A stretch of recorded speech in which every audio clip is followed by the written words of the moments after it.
turmas da EJA, bem-vindos a esta aula. Eu sou a professora Joyce Martins, do componente curricular de língua portuguesa.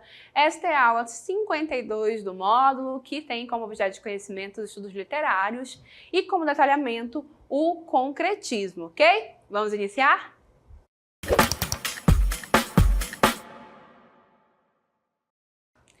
Ao longo do nosso módulo, nós temos explorado diferentes tendências literárias, correto?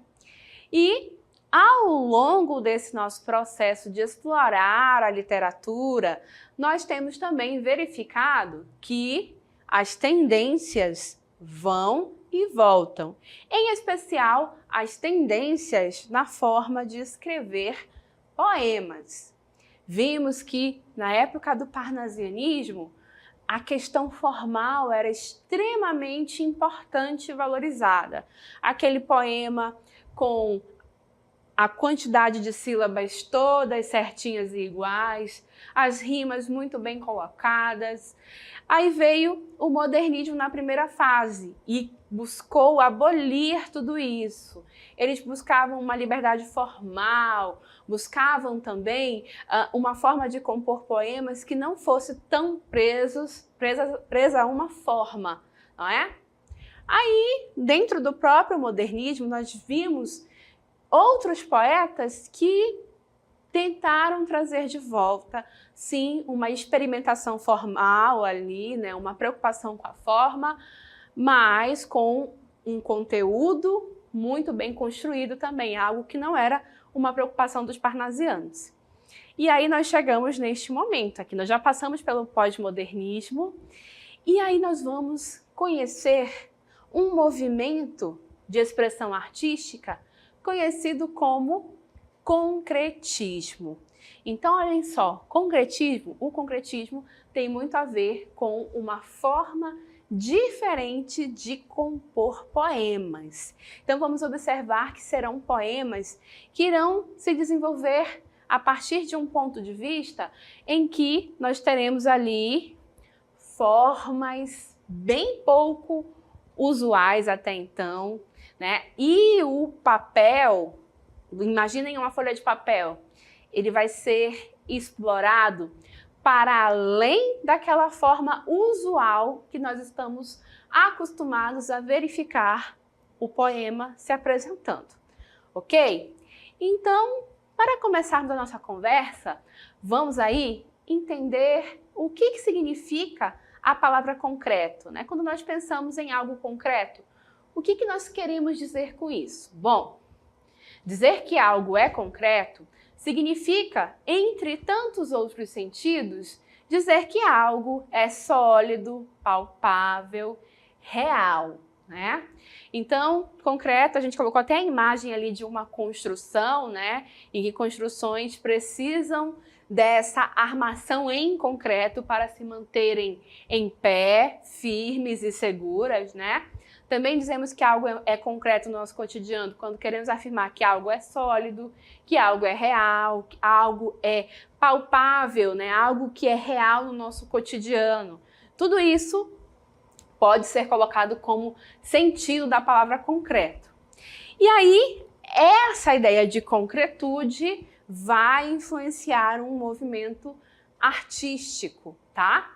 Essa ideia está por trás das intenções dos artistas que fizeram parte de um movimento artístico conhecido como concretismo. Então, quando pensarmos em concretismo, lembrem-se da palavra concreto, tá?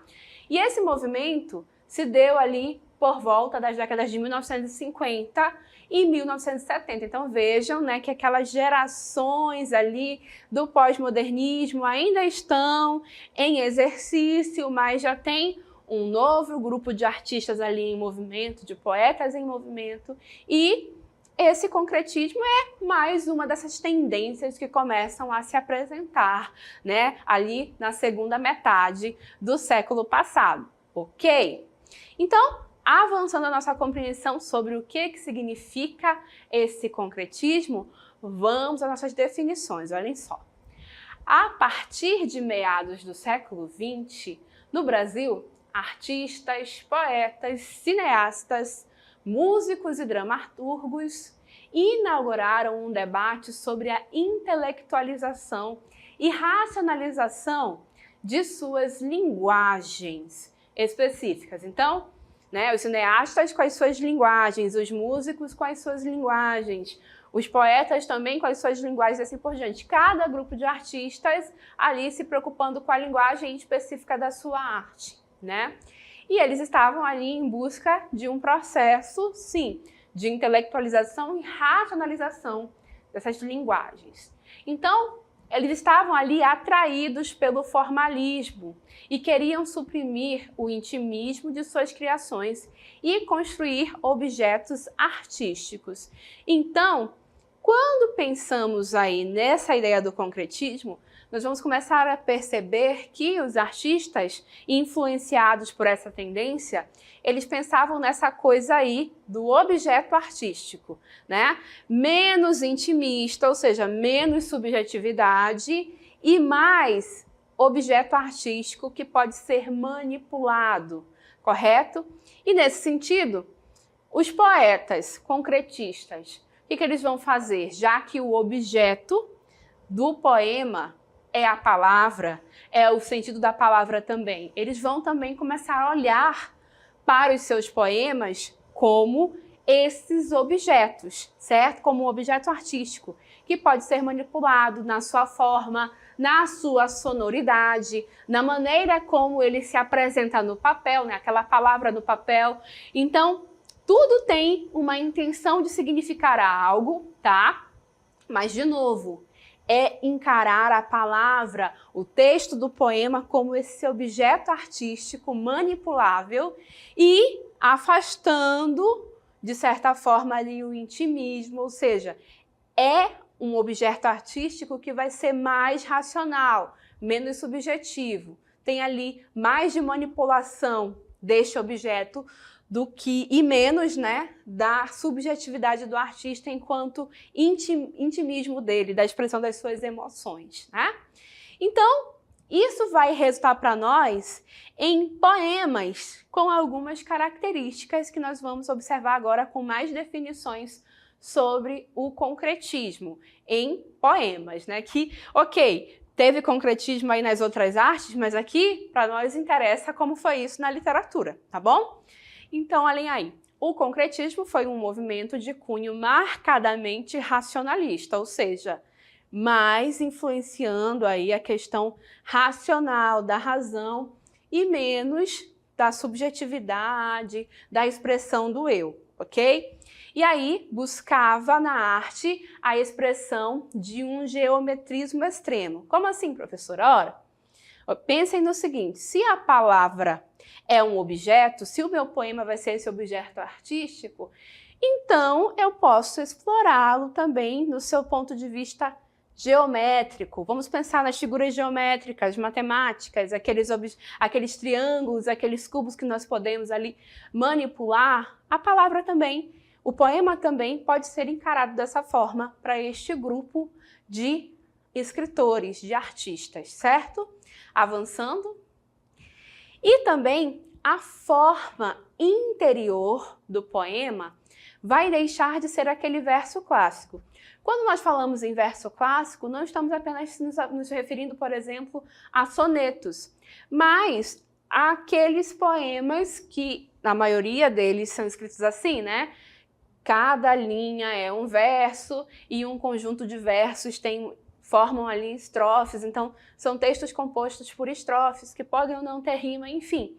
Então, essa forma que, quando nós pensamos em poema, vem automaticamente à nossa mente, porque nós sempre fomos apresentados a poemas assim, desde que nós entramos na nossa vida escolar, essa forma, esse jeito de fazer poema, vai, dentro do concretismo, deixar de existir. Então, teremos poemas de formas variadas, tá? Por isso que a gente coloca aqui, a forma interior do poema deixou de ser o verso clássico.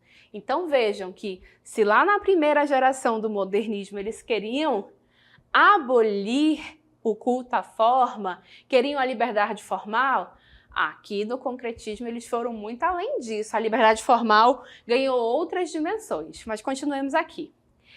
E aí, como é que vai abolir essa forma clássica? Vai fazer isso em favor do aproveitamento, integral da folha do papel. Então, imaginem uma folha em branco, né? Então, vão explorar de maneira máxima o preenchimento dessa folha em branca com as palavras, com os versos deste poema diferente, mas também os vazios querem significar alguma coisa. Então, explorar toda a dimensão desse papel em branco para que o meu poema, de fato, deixe de ser aquele poema da forma clássica de estrofes, que tem composição ali por meio de versos, e passe a ser, de fato, aquele objeto manipulável, palpável, ali explorado até do ponto de vista do seu geometrismo. É como se, então, imaginemos assim, o brinquedo de uma criança ali de 2, 3 anos que brinca muito com aqueles objetos de montar, não é? Aqueles quebra-cabeças que se encaixam e tudo mais. Ali são objetos, correto? E a criança está ali manipulando aqueles objetos. Pensemos, então, que os artistas concretistas buscaram fazer isso com as palavras. Fazer poemas a partir dessa ideia de que o poema é esse objeto que será manipulado em todas as suas possibilidades. Ok? Seguindo ainda com mais definições, olhem só. De acordo com esses conceitos, forma e conteúdo deveriam, então, corresponder ao mesmo segmento artístico a ser explorado, de forma contínua pelo artista. Então, da mesma forma que um poeta pode explorar os sentidos que as palavras que ele emprega no poema podem ter, ele também vai poder explorar os sons, mas, além disso, ele vai poder explorar a forma como aquele poema vai se apresentar. Ele vai, então, de novo, eu vou repetir aqui, manipular aquilo como objeto, para além daquela forma clássica que a gente costuma associar com o poema. Então, serão poemas compostos aí de formas bem diferentes, utilizando a palavra a partir de perspectivas realmente inovadoras. E aí, avançando, além disso, a literatura do concretismo explorou recursos acústicos e fonéticos, né? Então, já que a palavra será explorada como objeto, aí vamos explorar tudo, né? Inclusive a sua sonoridade, a forma como ela pode soar, os sons também podem ser manipulados. Não apenas o objeto letra, né? Imaginar a letra como objeto, a palavra como objeto, algo que a gente pega e mexe, manipula, mas também os seus sons sofrem essa manipulação, ok? Tá, professora, então realmente é uma forma, é um movimento que vai buscar propor uma coisa bem diferente, né? Aí influenciada por um racionalismo.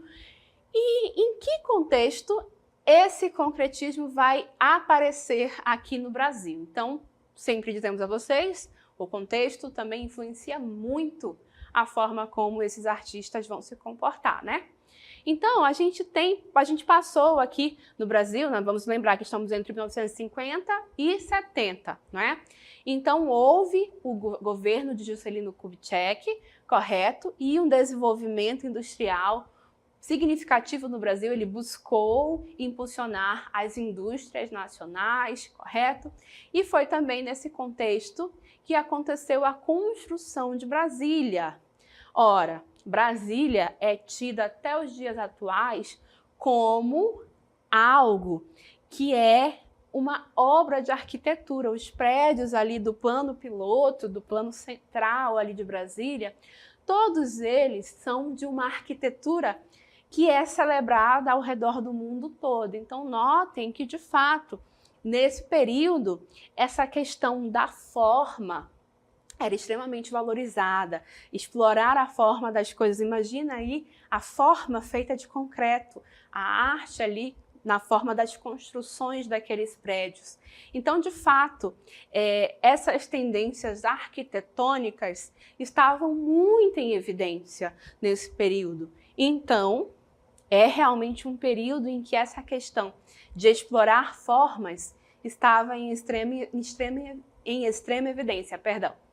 E aí, para finalizar um pouco da compreensão desse contexto, também neste período é o período que vai acontecer o governo militar aqui no nosso país a partir de 1964. Então vejam que esses artistas do concretismo vão atravessar essas importantes fases, esses importantes acontecimentos no nosso país.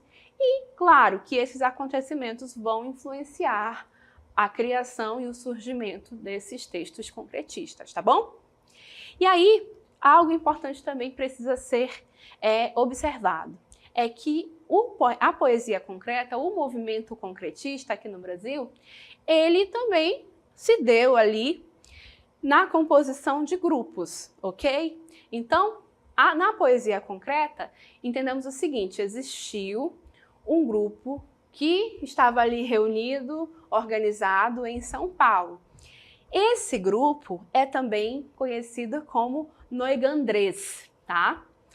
E neste grupo existia de fato essa concepção do concretismo mais, vamos dizer assim, mais pura, né? De fato, essa concepção da arte, da palavra, né?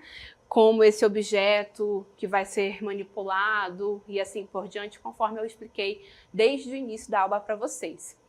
E deste grupo de São Paulo, nós vamos ter aí como expoentes os irmãos Campos, tá? Que é Augusto de Campos e Haroldo Campos, e também Décio Pignatari ou Pignatari, tá? Como você se sentir melhor para pronunciar o nome dele. Mas esse concretismo não teve apenas esse grupo de São Paulo não, tá? Teve um outro grupo, este grupo do Rio de Janeiro, e note que ele é reconhecido aí como um grupo neoconcretista. Por quê?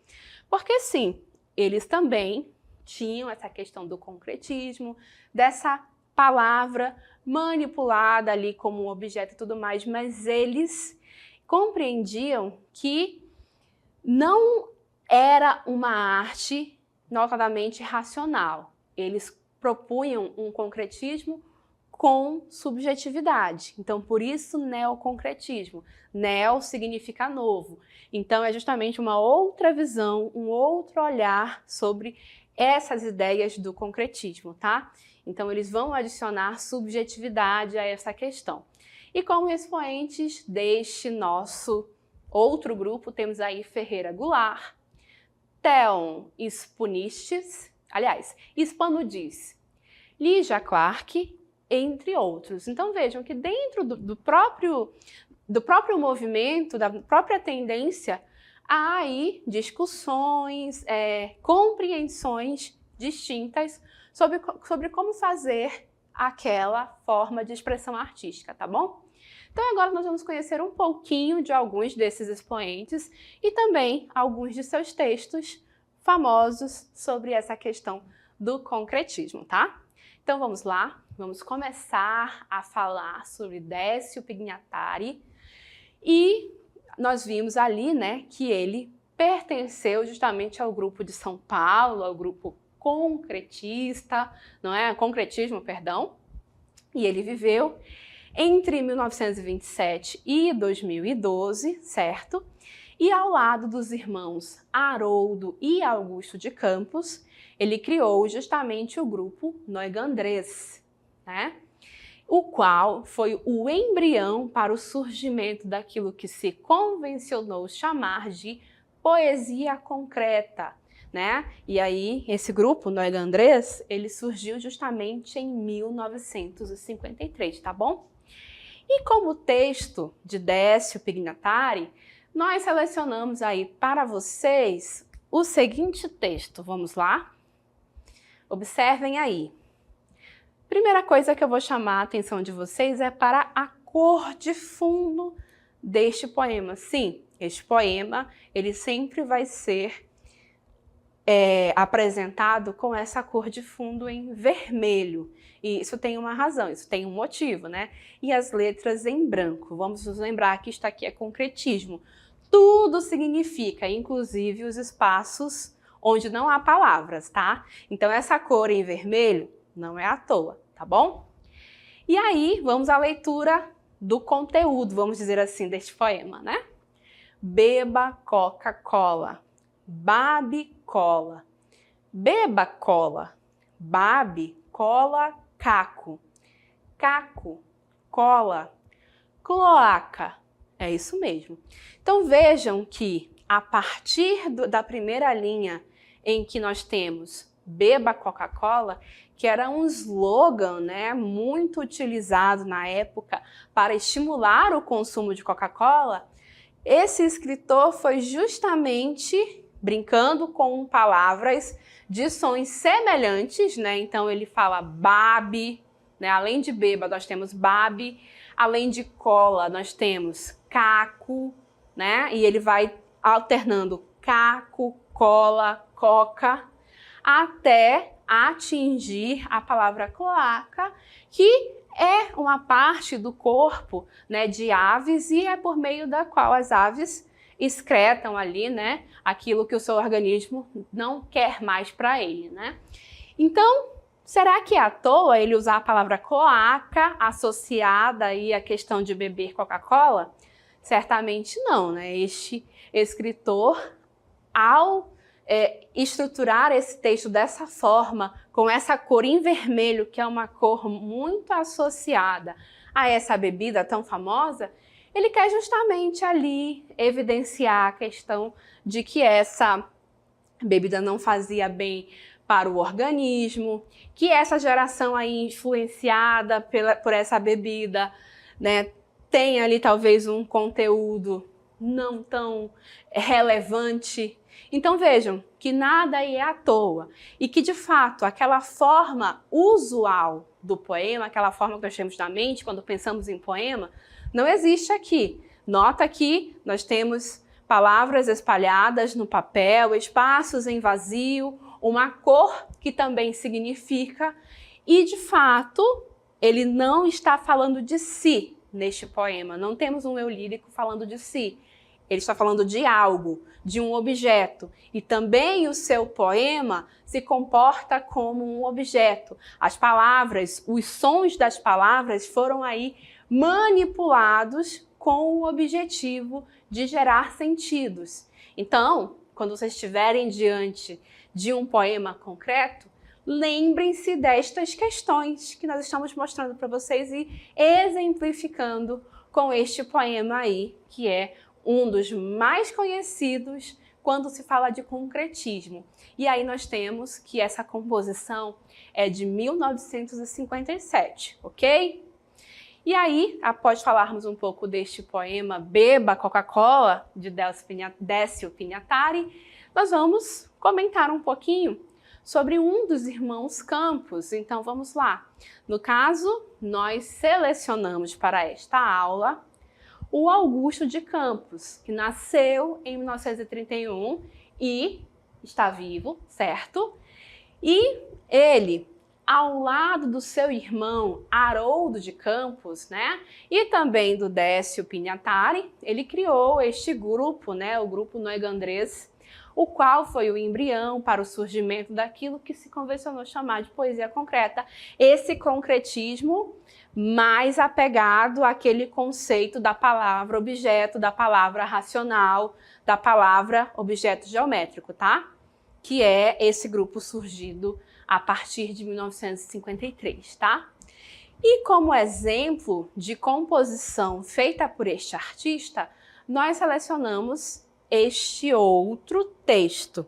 E para ler esse texto temos que prestar bastante atenção no contexto, porque muitas das letras deste texto foram substituídas ali por símbolos. Então, para que nós possamos compreender, temos que ficar atentos à leitura do contexto, ok? Então, olhem aí. Onde quer que você esteja, em Marte ou no Eldorado, abra a janela e veja o pulsar quase mudo. Abraço de anos-luz, que nenhum sol aquece e o oco escuro esquece. O nome deste poema é O Pulsar. E notem então que ele tem aí letras substituídas por estrelas, por círculos, né, por alguns quadrados. E a ideia é justamente essa, que você consiga decodificar este código que foi criado aí neste contexto. Note também que, mais uma vez, as palavras aqui foram manipuladas como objetos. E por isso mesmo, ele propôs, inclusive, em lugar de letras, símbolos, né? Ora, esses símbolos ganham sentido nesse contexto. Vejam ali que na palavra quer, na primeira linha, no lugar da letra E, nós temos uma estrela. E ao longo de todo o texto, isso vai acontecer, a letra E sendo substituída por uma estrela. Como se fosse um jogo de decifrar esse código que o escritor propôs para esse texto, não é? E também sonoridades, né? Porque ele brinca ali com a palavra aquece e esquece. E, mais uma vez, ele não fala de si, não tem aí subjetividade. Tem aspecto de palavra-objeto sendo explorada. E nota também que esse texto sempre se apresentará assim, com este fundo preto, as palavras em branco. Por quê? Se ele está usando estrelas, de repente ele quer aí justamente significar o céu de uma noite escura em que as estrelas estão em evidência. Justamente porque ele está aí falando da pessoa que pode estar em qualquer lugar, seja em Marte, que é também aí um astro, ou no Eldorado.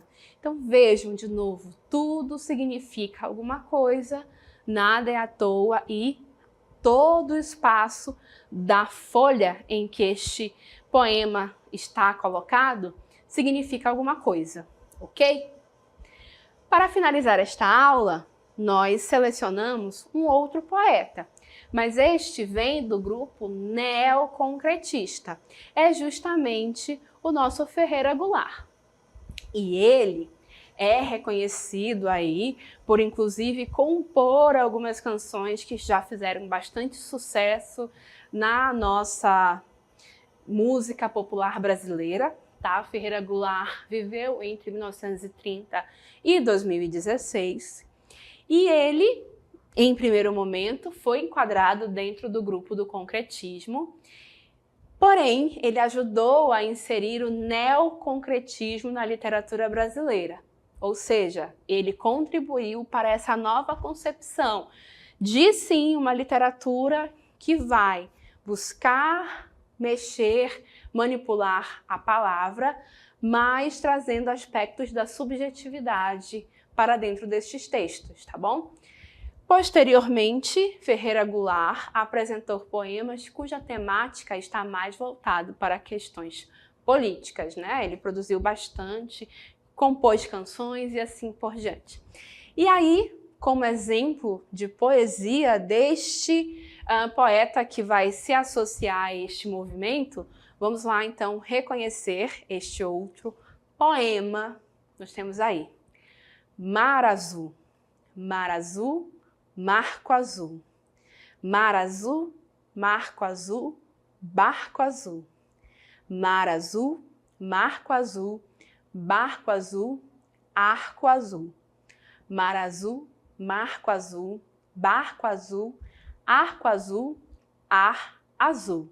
Nota então que com este poema ele vai buscando justamente compor uma linha de horizonte em que há um mar, um barco, um céu e todo um ar. E é como se todos esses elementos compusessem um quadro, uma espécie de um quadro, que você vai olhando no horizonte e as coisas vão se afastando, vão se afunilando. Quando a gente olha para o horizonte de um rio, em que conforme mais longe está o objeto, parece que as coisas vão se afunilando, né, a nossa visão. A forma como este poema se apresenta e se compõe, que é justamente trazer essa forma de composição, recriar uma linha do horizonte, na qual o olhar deste poeta está inserido. É assim que ele enxerga todo este quadro deste horizonte, com um barco, com o céu e com o ar, em que tudo é um grande azul, ok? Gente, então assim, com a apresentação destes poemas concretos, neoconcretos e com a proposição, né, de toda essa iniciativa, essa forma como esse grupo propôs criar uma poesia diferente também, nós vamos encerrando esta aula.